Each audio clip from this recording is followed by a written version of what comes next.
Hi everyone, welcome to Math Minds. Our learning target for this video is I can determine the wholes of a rational function from an equation. Now let's take a look at vocabulary. Discontinuity. A point where a function is not continuous, meaning the graph has a break, gap, or jump at that value of x. The function either isn't defined there, doesn't match its limit, or the limit doesn't exist.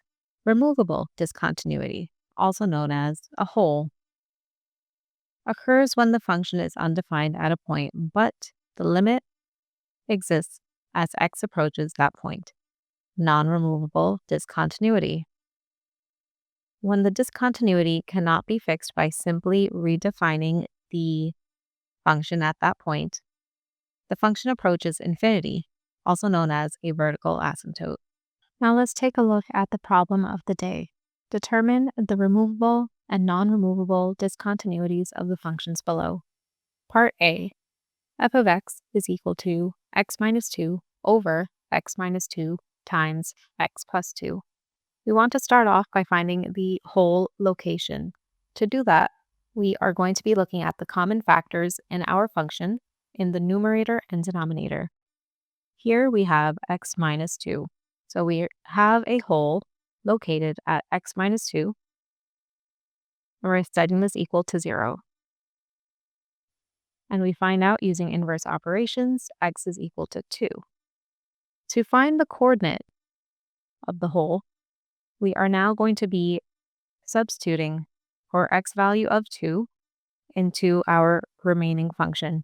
So we have f of 2 is equal to 1 over 2 plus 2. And this is equal to 1 over 4.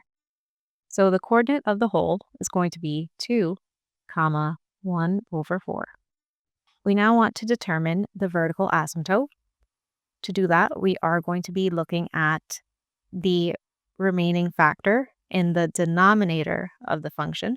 So that is in the bottom portion of the fraction, and that is x plus 2. We are setting this equal to 0 as well, and we're solving for x. X is equal to 2, so we have a vertical asymptote at x equals 2. Now let's take a look at part B. Part B, y equals x plus 3 over x minus 3 times x minus 1. We have a whole location that we are going to look for. We want to look for common factors between the numerator and denominator. We do not have any, and for that reason, we have no whole. We're now going to determine the vertical asymptote.